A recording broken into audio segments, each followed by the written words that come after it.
It's time for the Spanish Grand Prix pre-race Chinwag 2023, and it's live. Roll intro. Is that nice and dramatic, everyone? Did we enjoy that? Thank you all for coming.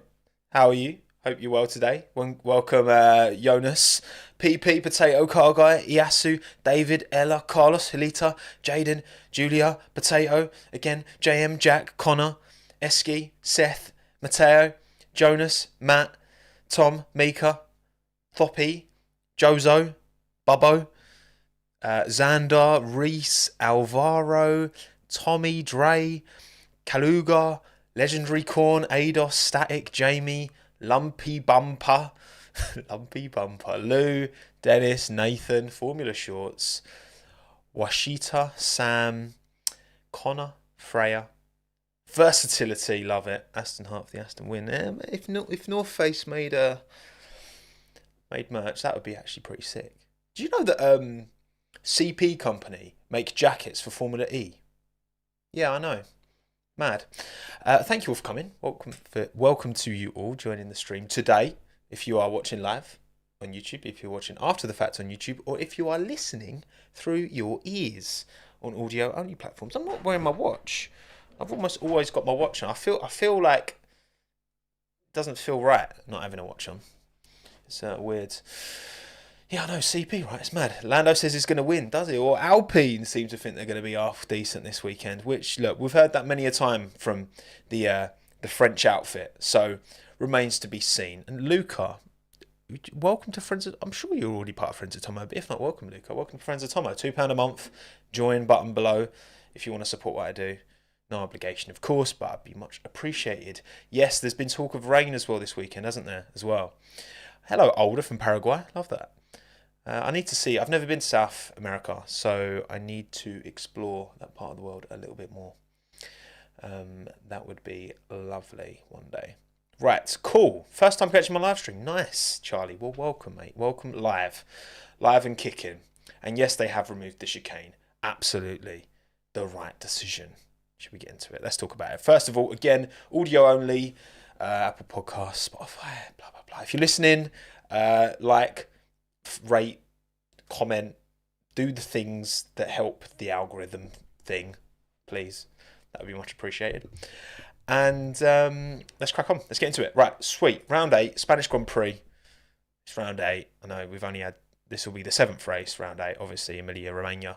Didn't happen, but still round 8. At what could be, yes, indeed, 3 wet weekends once cancelled in a row, potentially anonymous channel. Yes.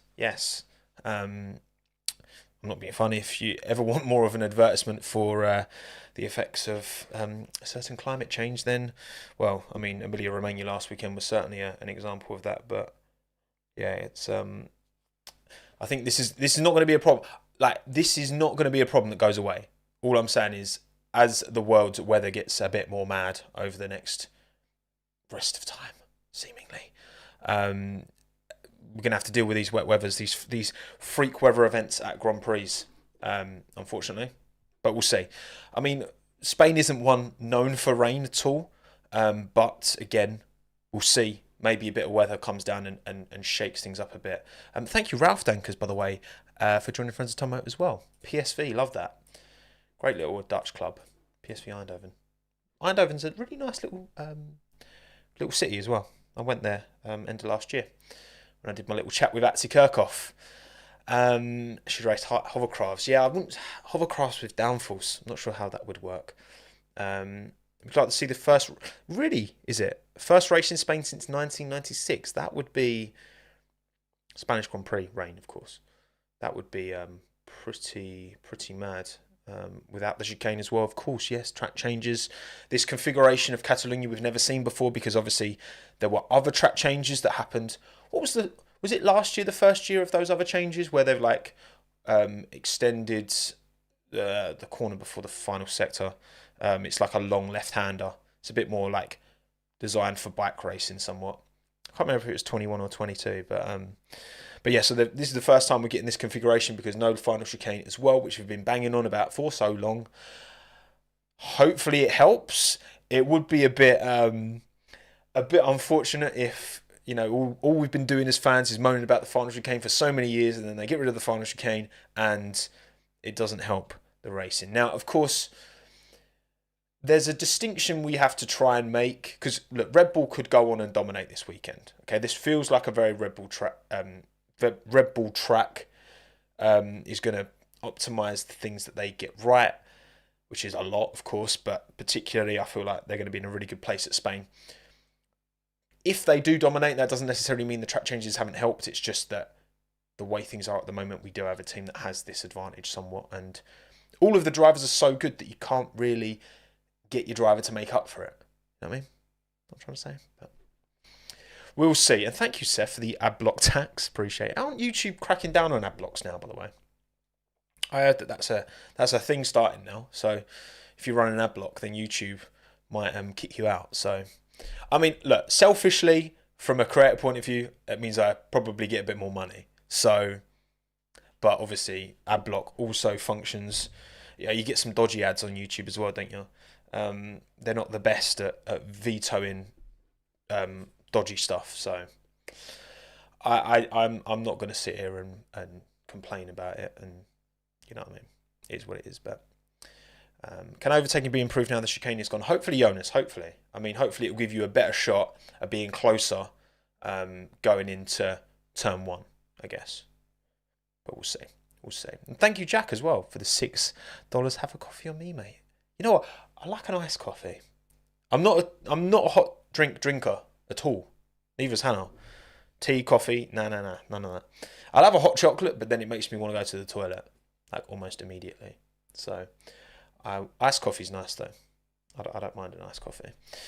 Hello, TJ. Welcome. Good to see you. Will the last two corners be flat? I'm not sure. I don't actually know, James. In these, has anyone seen? I'm sure someone's done like a mod of Assetto Corsa or a mod of the F1 game to use these current spec F1 cars around Catalunya with no final chicane. So I can't. I'm not sure. Doubtful. I doubt that final corner is going to be flat.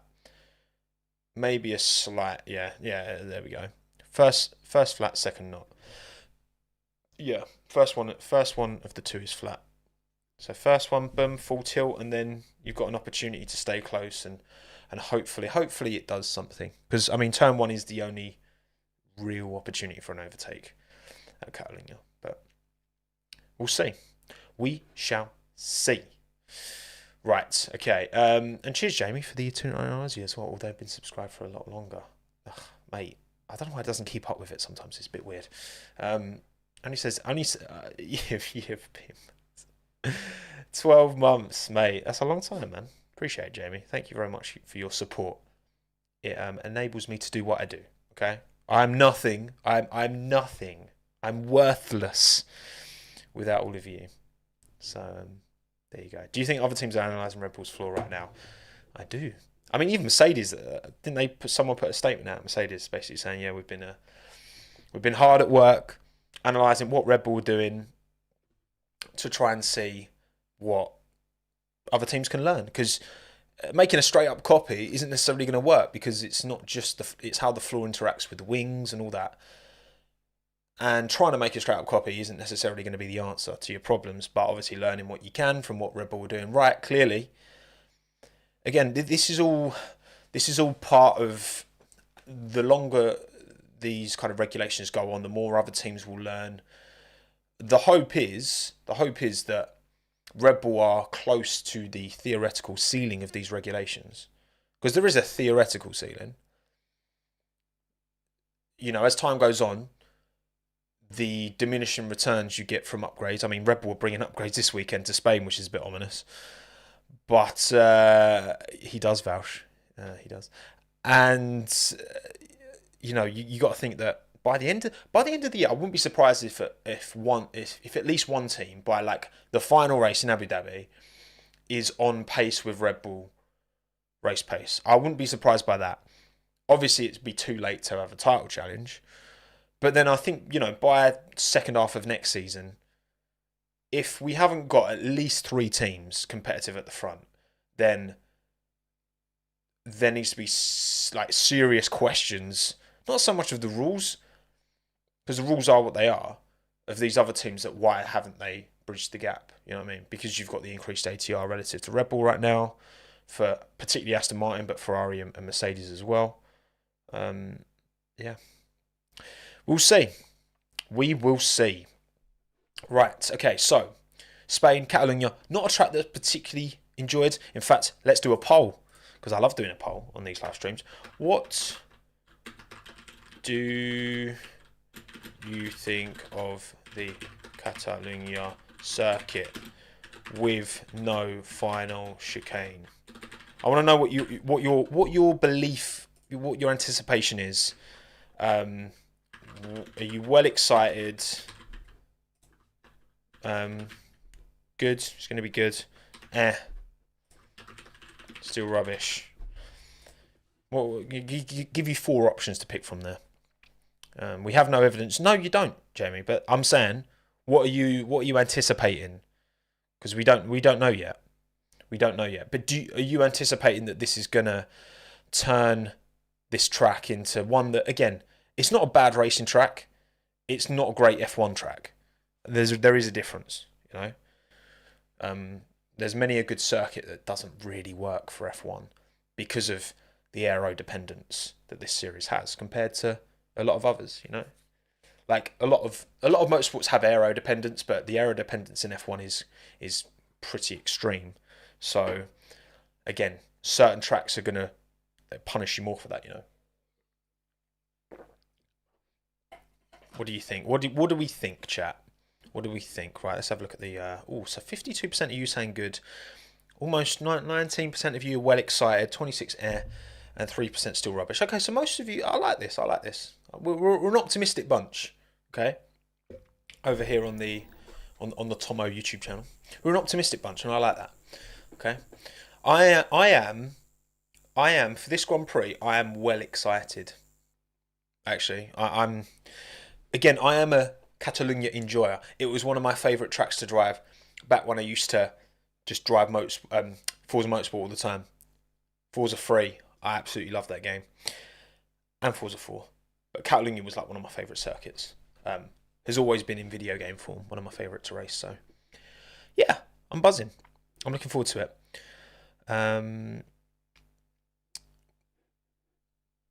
Remains to be seen. What happened last year? Let's reflect then, come on. Last year, obviously, Max Verstappen won. Say obviously. It seems obvious right now, but at the time it certainly wasn't. Ahead of Sergio Perez and ahead of George Russell. Now, again, what was it? Qualifying, you had Leclerc put it on pole. Max had issues with his car in qualifying. And then during the race, Charles was ahead, stayed ahead. Sainz went into the gravel. Verstappen went into the gravel. But they both carried on. Checo had to let Max pass, which he said it was unfair, but okay. And then Leclerc's car broke down. And then Max won the race. And also Max had that great scrap with George. Do you remember that? Really good scrap. Good wheel-to-wheel stuff. Just enough room. And again, give George the car to fight, and he will go toe-to-toe and battle with Max many a time in the, not so distant future. So I'm excited for that. This is one of K-Mag's various meatball flags. Max's DRS didn't work as well. That's true. Yep, it was intermittent. It was an intermittent fault he had with his old DRS. So, because before this race there was a 19-point gap, and Charles was ahead. Advantage Charles, 19 points. After this race, obviously Max won. I can't remember if he took fastest lap or not, but Charles got nil points on the board. So this, from a championship point of view, Spain was a bit of a nail. Not the nail in the coffin, not the final nail, but it was a nail. It was one of various nails that were required to close the coffin. And it wasn't the last one, but it wasn't the first either. I mean, Imola wasn't great either, was it, to be honest? But yes, not ideal. Not ideal. What else happened in that race? I watched the highlights earlier. I'm not just remembering this out of pure memory of a year ago. I wish I was that good. Hello, Stoney. Welcome. Favourite YouTube geese? I'll take that, mate. Was there anything else that happened in? I can't remember. Apart from everything I've mentioned, that was it wasn't. I mean, Spanish Grand Prix. It wasn't a particularly memorable one. Again, there was a nice little scraps with George and Max, but that was kind of about it. Oh yeah, Norris was ill as well, wasn't he? Bless him. And Sergio got fastest lap, did he? Nice. Yeah, it was. Yeah, it was windy. That's obviously Science and Max both went off at the same corner, turn 4. So it'd be interesting to see if we get any issues with that this weekend.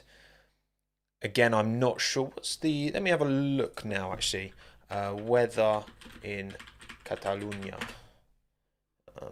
Yeah, it's saying rain. It's saying rain quite consistently, actually. In the region of Catalonia. So, I mean, we'll see. Rain, as long as it's, the race can still go ahead. As long as that's, I'm all good with rain. I ain't got an issue with that. So 1996, let's go. Yeah, when it rains, it pours. Hopefully not pours too much, but again, I think wet weather conditions.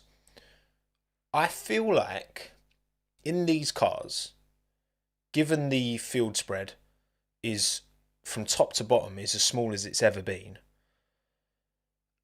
I would say that like that whole the whole kind of rain is the great equalizer. I do think that will not obviously completely. Obviously, being in a Red Bull in the wet is better than being in a Williams in the wet, of course.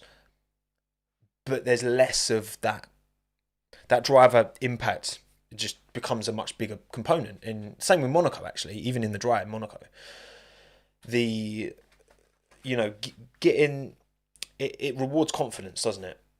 Driving in the wet, driving a track like Monaco, your confidence is rewarded more so than in a typical track like Spain in the dry. So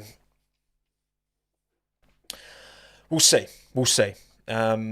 We will see. Stroll traditionally good in the wet. Yeah. What drivers are we? If it is wet this weekend, I think you got to keep your eyes on Lando because he's very good in the wet. Stroll's got a wet. I was about to say Stroll's got a wet banger, but that just sounds horrible. He's got a worldie of a wet drive. There we go. That's a bit nicer. In his back pocket. So I mean, yeah, certainly not in Monaco, but it happens. Verstappen, you can't look past Max. To be fair, actually, you know what? I think the more interesting, which drivers do we think struggle the most in the rain? Because there's so many drivers that we refer like, look, Max, Lewis, Fernando, Hulkenberg, Norris. Is there anyone who particularly doesn't seem to do well in the wet? So you say Science, but I feel like Science was considered a bit of a wet weather expert. No? Surely. Joe and Bottas, is Bottas... I can't think of... Maybe there are some good quality Bottas. Yeah, a lot of you saying Bottas. Wet it doesn't seem to... We've not seen Joe enough in the wet weather to really get an idea. George, is he? I don't know. It's one of them things, isn't it?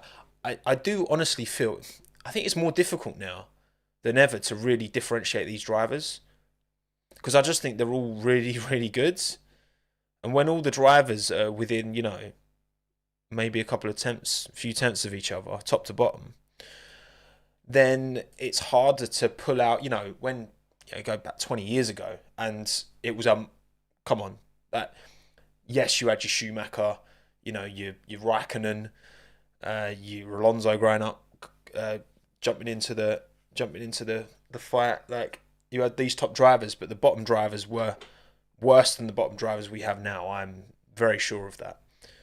So Gasly's horrible in the way. Yeah, mate, is he? I don't even know. Yeah, I feel like you pick so many make-up pole. I think so many of these drivers now have had opportunities and have had good wet races. So it's difficult to differentiate. But yes, hopefully we get a nice bit of wet weather. Again, puts more emphasis on strategy on the team. Right tire, right time. We'll see. We'll see how it plays out. But I'm excited. I think more excited than I've been for a Spanish Grand Prix for a while. Although again, I am biased. I like the track. I enjoy the circuit. So AlphaTauri as a team make terrible wet weather choices. They have, you're right, Hamza. They have made many a stinky wet weather choice as AlphaTauri. So you're just as reliant on your team as anything else, aren't you? But anyway, right. Driver standings. Where do we sit after 6 of 22 rounds? 39 points. Max Verstappen ahead of Checo. Blah blah blah. What's the most interesting to take from this? I mean, again, Alpine have been gassing themselves up. Was it Alain Permain has been saying, we're not just going to be quick around Monaco, we expect to be quick around Catalonia. Obviously, Mercedes weren't really able to fully test their upgrades, their new side pods, their new floor at Monaco. I would expect, teams, as much as we don't test at Spain anymore, like we used to, they still have a lot of historical data, which is inevitably going to help somewhat. So we'll see. Yes, Hamilton's on 69 points. Very nice. And other than that, I mean, again, Alpine are kind of stretching their legs here a bit. It still does feel like them and McLaren are kind of clear of the rest, so that is the kind of midfield. But it does reflect, it varies so much track to track, doesn't it, Blake?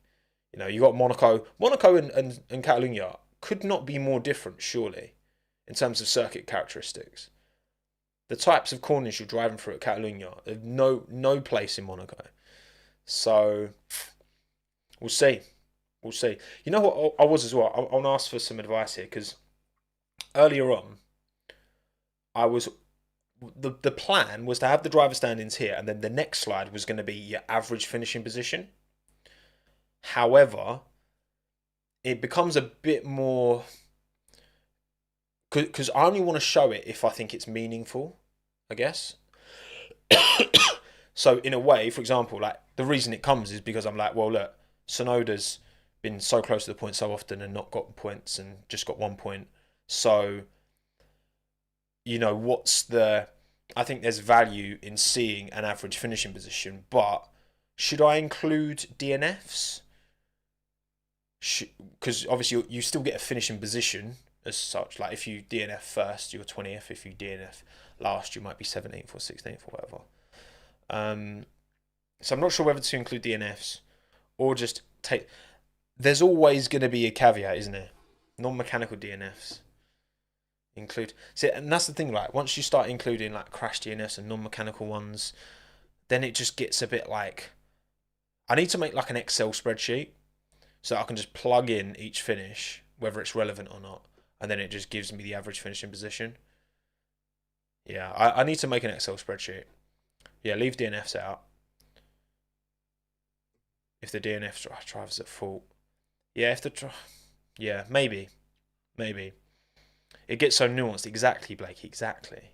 I mean, you deal with this stuff all the time, right? It's all data and numbers, and if you I'm only going to put it. I only want to do it if I feel like it gives interesting, valid, and valuable information that isn't just it's just numbers telling. Because this what we're saying right here does not tell the full story. It never will, especially towards the back. It will never tell the full story. What if it's crashed into? Exactly. It just starts to get a bit stinky. Yeah, Max's average is like 1. I think Max's average is like 1.5 when you include sprints. Or the one sprint that we've had. It would never tell the full story. Exactly. I just want to try and get as close to reality as I can, but yeah, because obviously a technical DNF is no fault of the driver. But again, it's like I think we always want to try and talk about. So for example, if I was to do average finishing position for Charles Leclerc, I did actually do the top. I did the top. I got up to. I did the top 10, and then when I went to the bottom 11, it was just getting. I just couldn't be bothered. I was like, I don't know if this is useful, so I'm going to chat to you lot first about it. So it was actually Verstappen, Alonso, Perez, Hamilton, and Leclerc had the exact same average finishing position when I disregarded Leclerc's DNFs. ahead of Russell, both ahead of Russell, and then it was Sainz, Stroll, Ocon, Gasly. But yeah, I'll have a think about it. I'll see if I can be bothered to do an Excel spreadsheet. Again, I'm not going to do it if I don't think it's useful information, because points do not tell the full story. But anyway, right, cool. And then constructor standings. This is a Red Bull cakewalk, of course. Oh, actually, okay. So I've seen a few people talking about the future of Lance Stroll at his father's Formula One team. Now, I am of the opinion that it's not a big deal to Lawrence. Look, obviously, ideally, Lance would be up there. But what gets the headlines, what gets the highlights, what gets the admiration and the history books is not the Constructors' Championship. It's the Drivers' Championship. Yes, of course, if Aston Martin wanted to maximise their constructors' position, they would get rid of Lance Stroll and get someone else in. But do they really care? Like, I get the teams care, okay? The teams internally, it's a deal to the teams. But if Lawrence is thinking of legacy of Aston Martin, to get Aston Martin back on the map and increase their stock price, please, because I'm 85% down. Fortunately, I didn't put too much in. Then, you know, having a clear 1-2, Schumacher, Barrichello, Hamilton, Bottas. Like, surely that's the way? Surely? I mean, what was it? Fernando and was it Fisichella was Fernando's teammate in 05 and 06? Can't even remember. Can't even remember who Fernando's teammate was in 2005 and 6. It was Fisichella, wasn't it? Look, I think it's not ideal for now, but once you've got a car that can fight for championships. Oh, he's Jarno, wasn't it? Oh, was it Jarno or was it Trulli? I can't even remember. I literally can't remember. Right, let's have a look. Right, 2005 Formula 1 season. And I want to look at the gap, right? So it was... Yeah, so it's Fisichella in 2005. Alonso Fisichella, right? Alonso wins the championship with 133 points. Fisichella got 58. 58! Okay, so clear 1-2.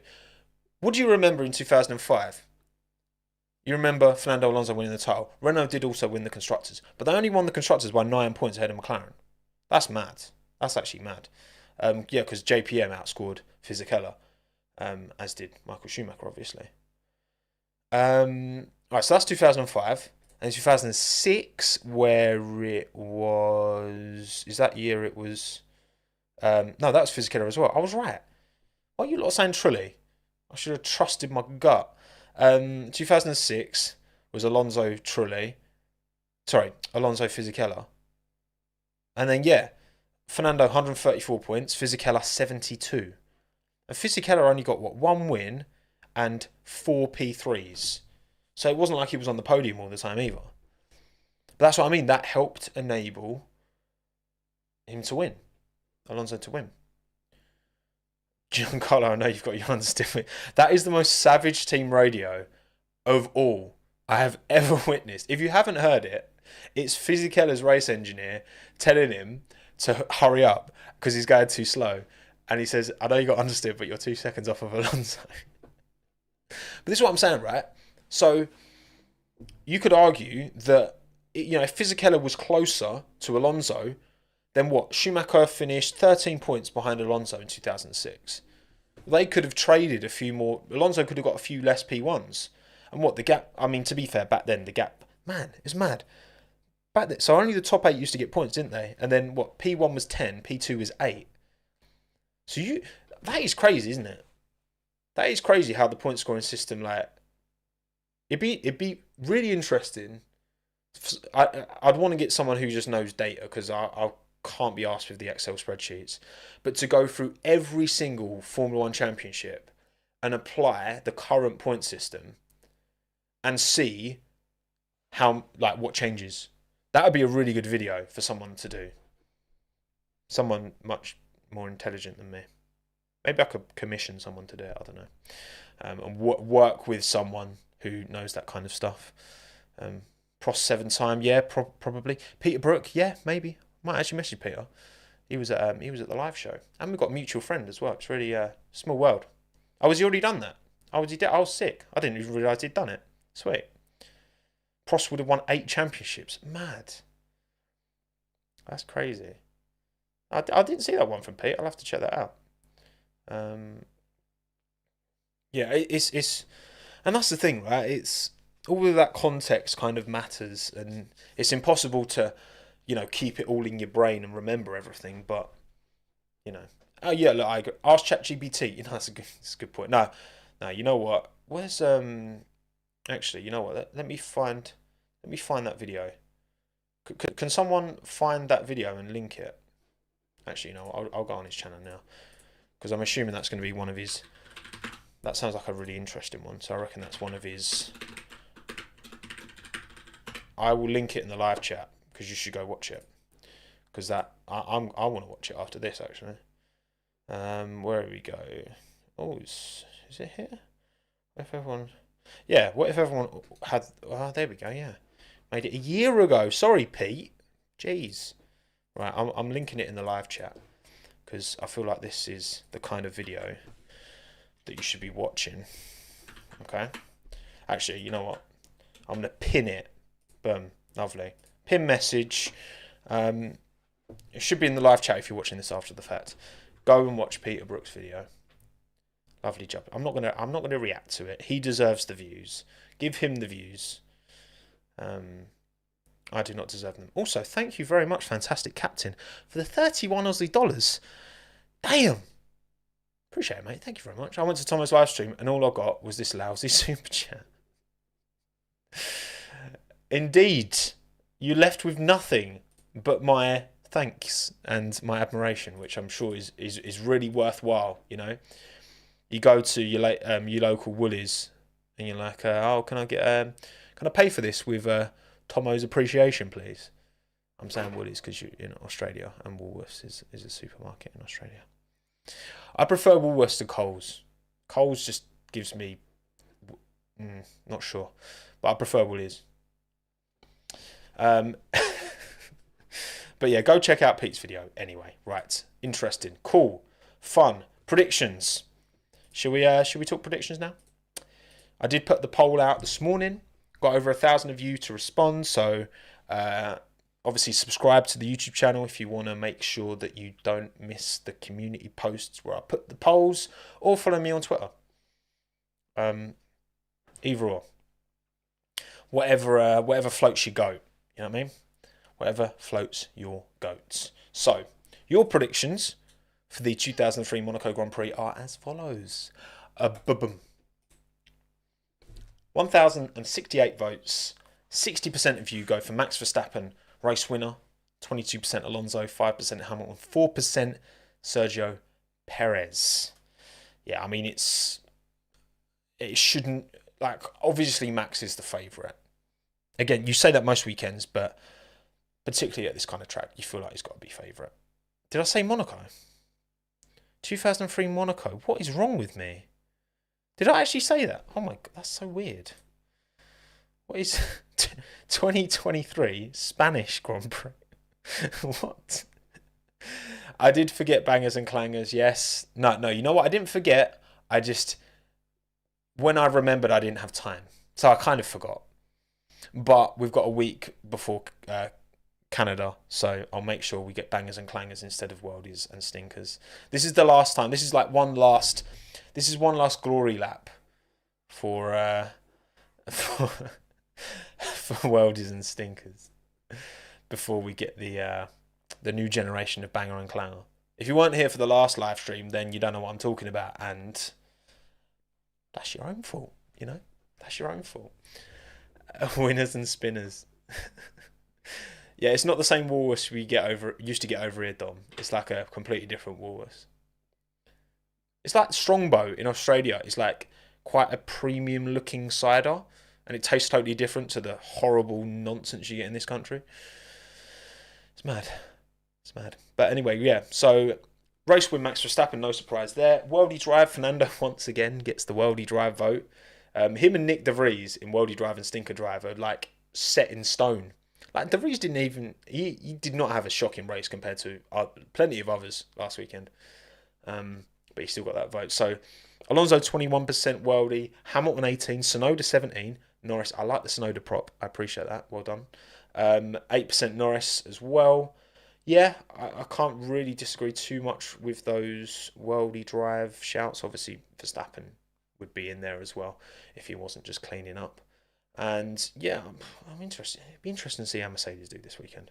Not sure.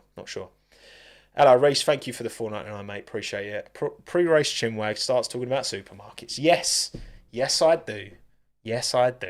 Because conversation is not,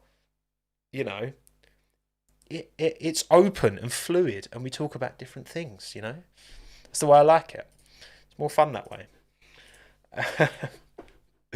Right, so yeah, Stinker Drive, De Vries 19%, Science 12%, Stroll 11%, Gasly 8%.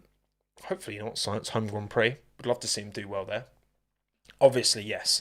Alonso, Science on the podium would be glorious, especially if one of them won as well.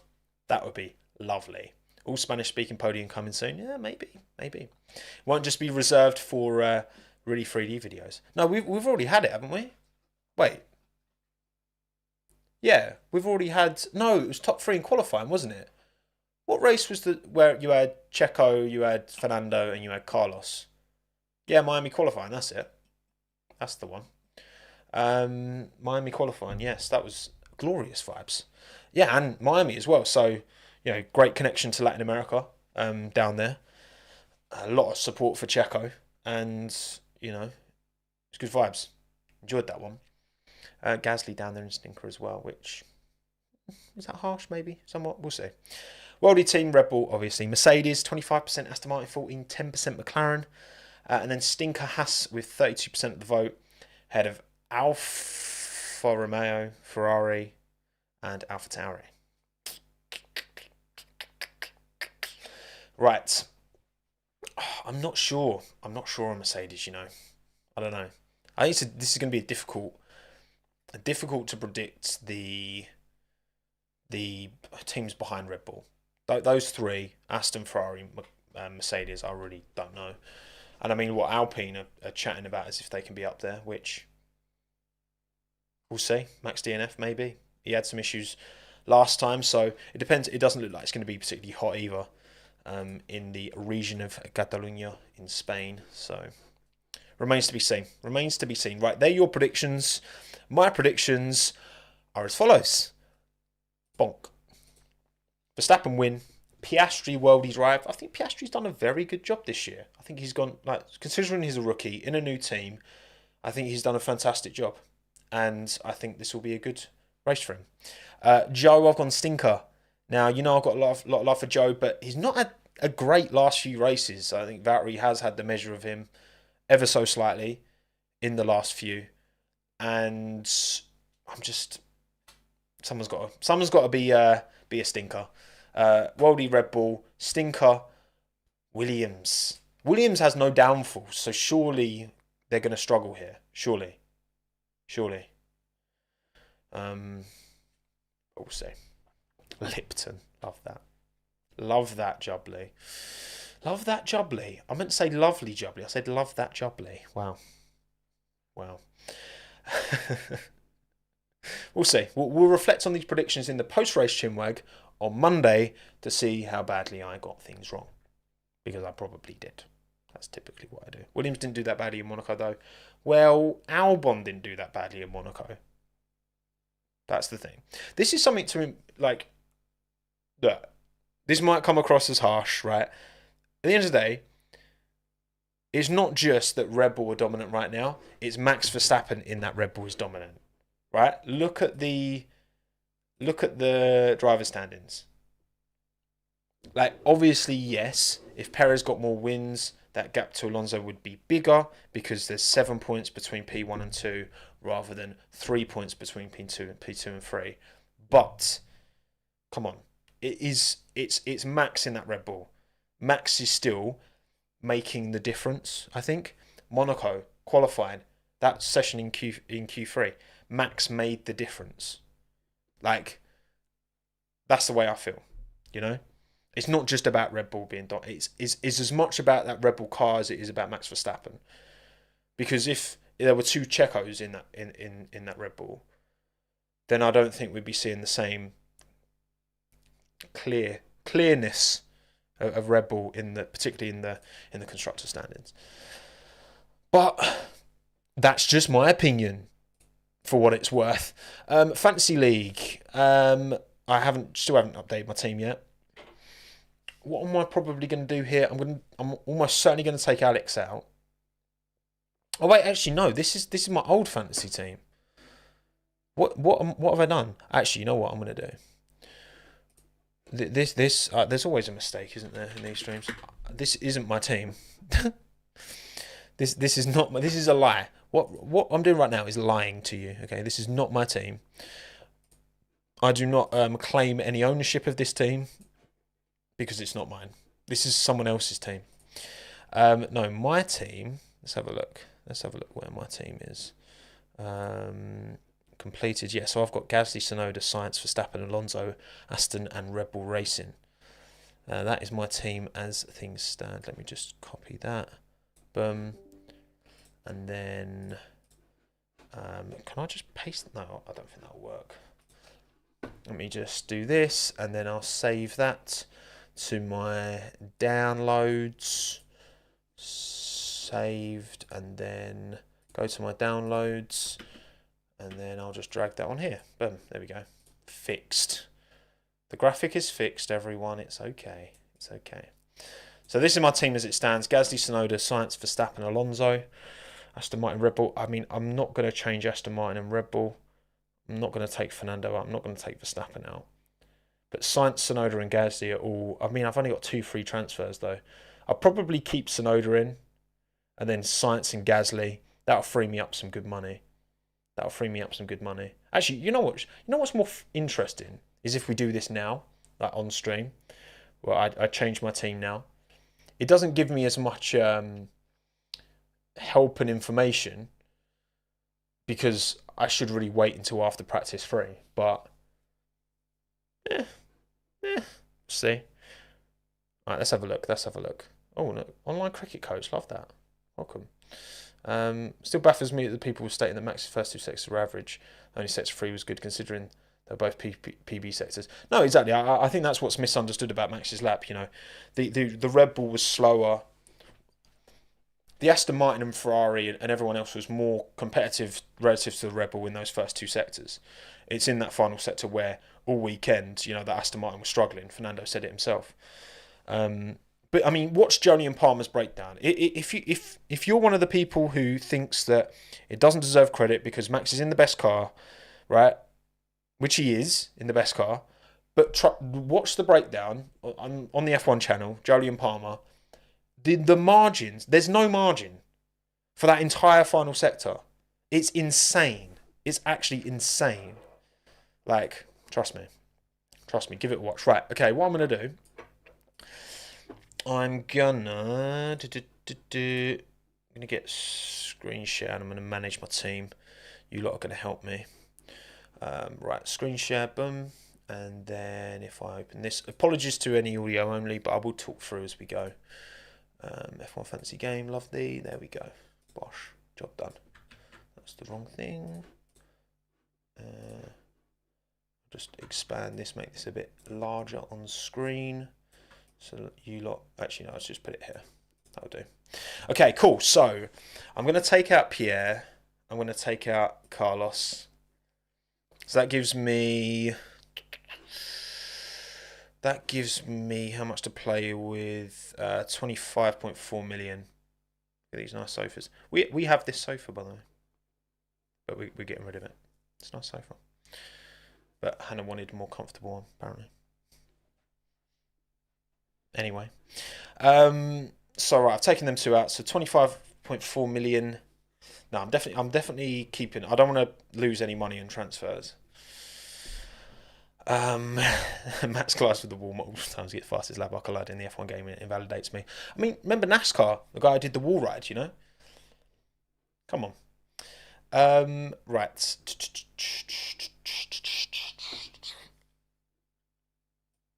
I'm not going to get Checo. Lewis is way too expensive. George is way too expensive. Oh, is George worth a punt? I don't know. I'm trying to think who else. Esteban's lost 0.2 million. So harsh. Ocon is only 9.4. Gas is only 8.1. I didn't actually realise he was that cheap. Maybe Oscar. I feel like Oscar's going to have a good race. So that gives me 18.8 million to play with. So I could get Oscar and George. Oh, I feel like George is going to have a good race, you know. I'm thinking this. This is what I'm thinking. George and Oscar. Because Oscar's nice and cheap, and he is very good. Sonoda's a bargain. George is going to be good. I've got George Fernando. How is George worth more than twice? Well, no, he's worth just under twice what George is. Is Fernando, sorry. Commonwealth bias. I love that. Yeah, I think this might be my team, you know. Yeah, we're doing it. This is more interesting doing this on stream rather than just, oh, this is what my team might be. Yeah, I'm doing it. I'm locking it in. Confirmed changes. Got 2 days. 2 days and 14 minutes. There you go. Free transfer. I haven't used any of my chips yet, actually. I've not used any of these. But I wanna save these for a late end of season move through the field, you know. That'll do. There we go. Right, here's my team then. Here's my team. Don't copy me. Commonwealth. Oh dear. Deary me. Still think it's slow adjustment to points over the season. Yeah, I mean it's the same rules for everyone, I suppose, so it is what it is. Cool, okay, perfect. Well that's my new fancy. I don't know why I've gone back to this because it's okay, I'll just go to here. Lovely. Okay, cool. Krishna, thank you for the 199. Max is faster than Checo while being 10 kilograms heavier. But don't they account for that in the driver weight and the ballast and that? I don't know. I feel like that's a thing, but I can't actually remember off the top of my head, to be honest. Everyone writing down names to copy Tommo. How dare you? How dare you? Still my team. Right, anyway.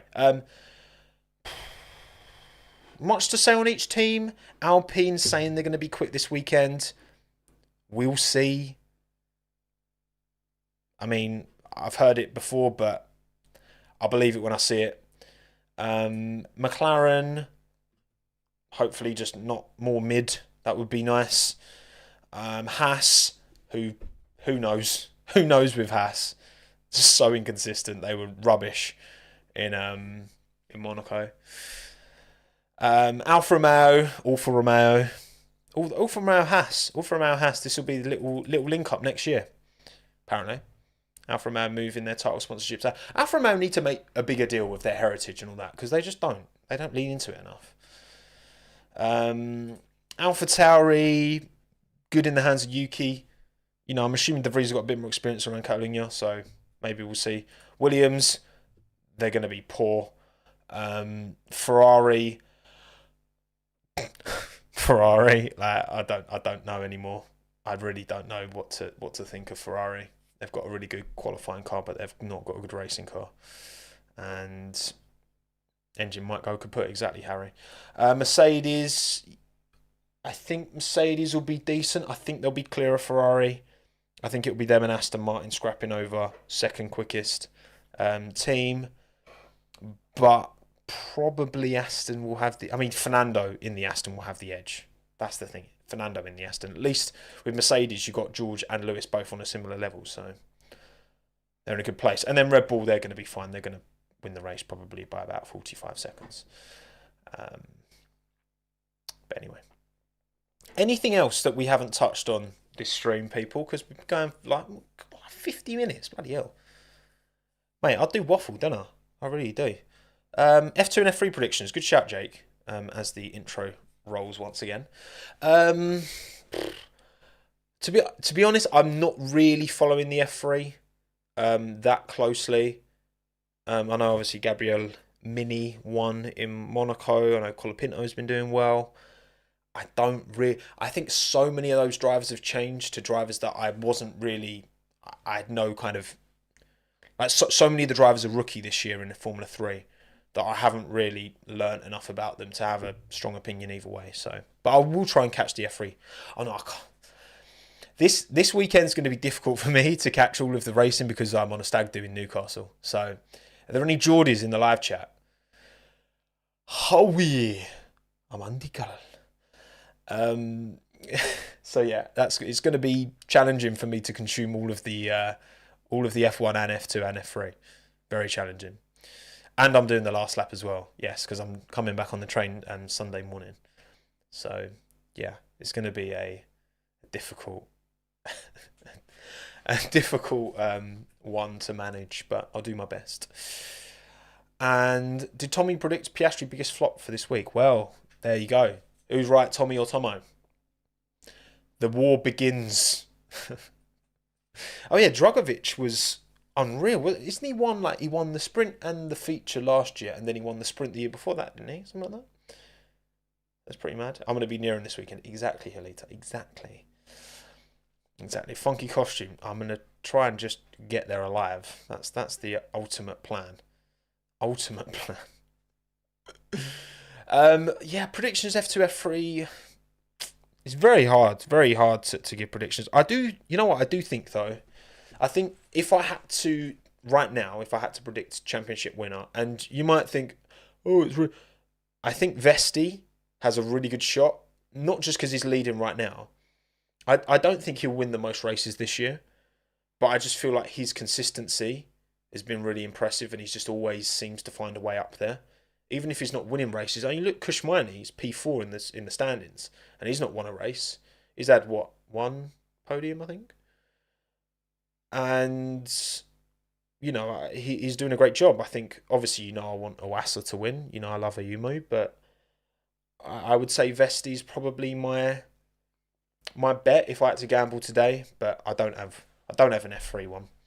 Mick's gonna drive the W14 for the Pirelli tyre test, and I saw an article earlier, Toto Wolff suggesting that Mick Schumacher is not going to have a seat next year in F1, which is somewhat.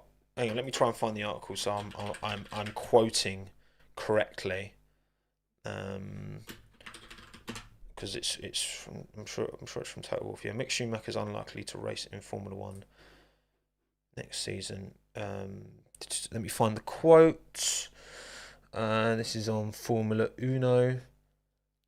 Here we go. So this is from Toto Wolff speaking to the media. I hope that Mick finds a seat because he deserves it, but the situation is looking at 2024. The situation looking at 2024 is not favourable. Truthfully, the situation is difficult for Mick. All the seats for 2024 are our teams, Aston, Williams and McLaren, are taken. They all seem glued to where they are.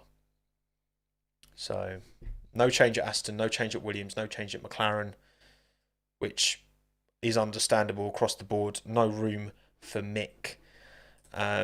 Some doors should open. We should see how the situation evolves at Williams.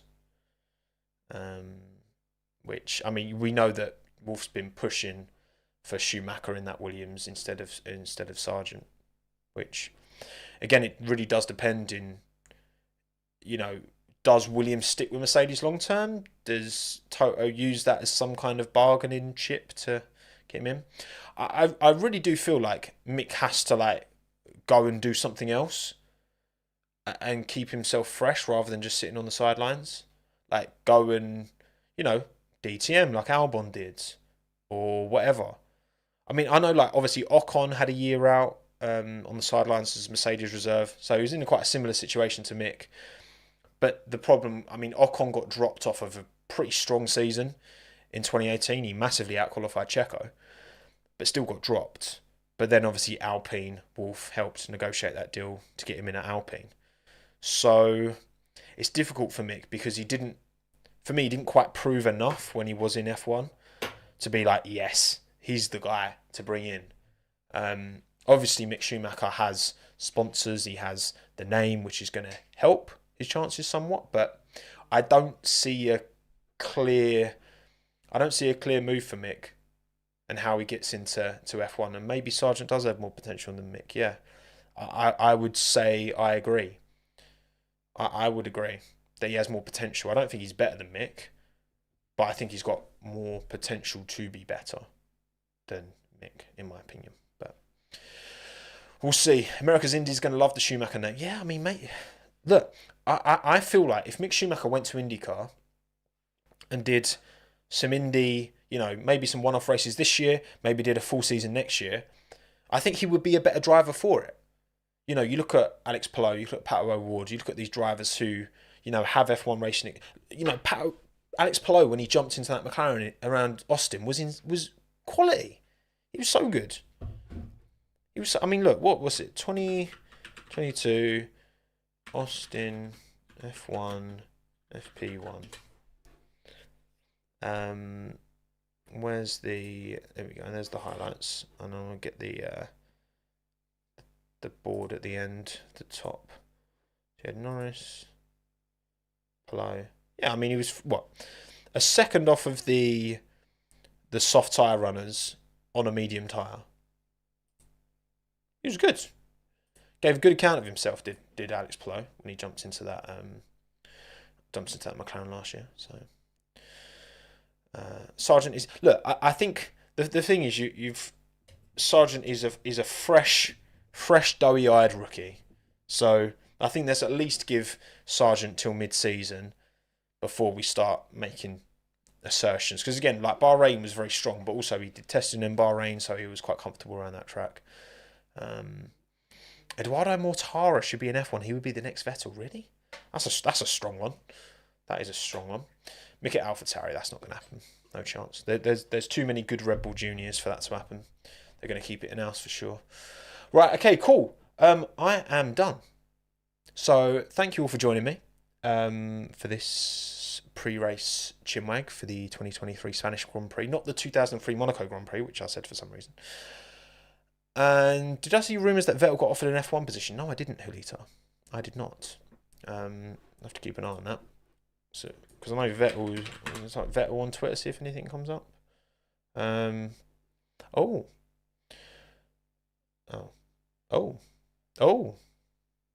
Okay, so according to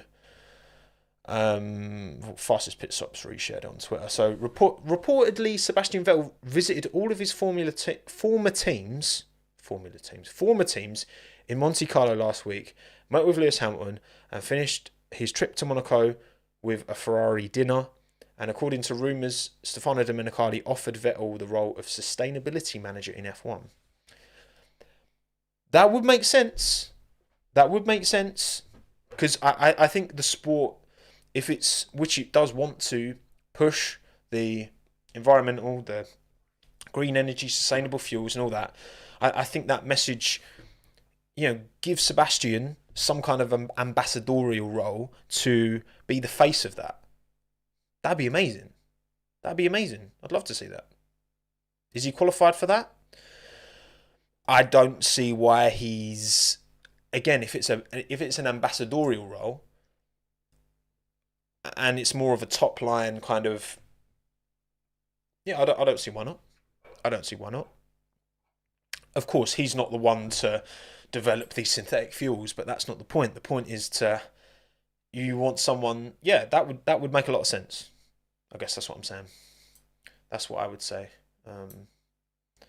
Yeah, Sal GP, has something to do with that as well, yeah. We'll see. Ambassador, yes, everyone here is qualified. Look, I think he's more qualified than most, okay?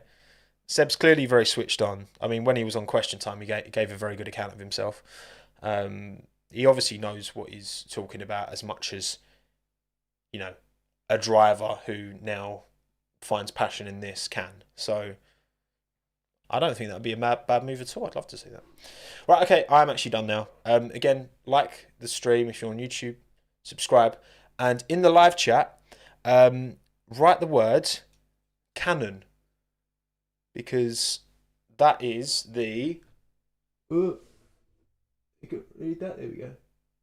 Canon in the live chat, not in the live chat, in the comments and the live chat if you want. Yeah, everyone's writing it in the live chat. In the comments as well, write canon, okay, to show that you've got to the end. Well done. You've made it. Congratulations. And yeah, don't forget to subscribe, watch, follow on audio only as well if you want to listen to me again for some reason. I don't know why you'd want to do that, but there you go. Each their own. And enjoy the Grand Prix this weekend. Hopefully it's a banger. Sunday, live stream, last lap. Monday, live stream on here, post-race. I'll see you then. Thanks again. Have a good one. Cheerio. Ta-da. Au revoir. Arrivederci. Goodbye. Bye-bye-bye.